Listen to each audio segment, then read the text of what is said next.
乡亲继续要来看的是这个台湾厨师好手何炳瑞，今仔日伫咧冬季奥运高山厨师男子曲道赛第一轮出场比赛，这嘛是台湾让30年后，阁有男子的选手伫奥运来参加这场的比赛。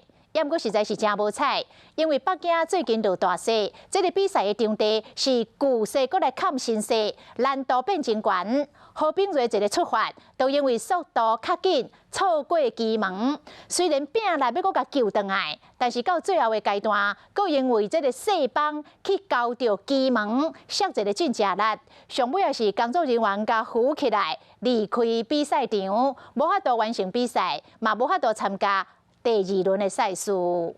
嗨，我是庄宇杰。想要看到更多的新闻内容吗？赶快订阅华视新闻的 YouTube 频道，并且开启小铃铛，跟着宇杰一起看新闻吧。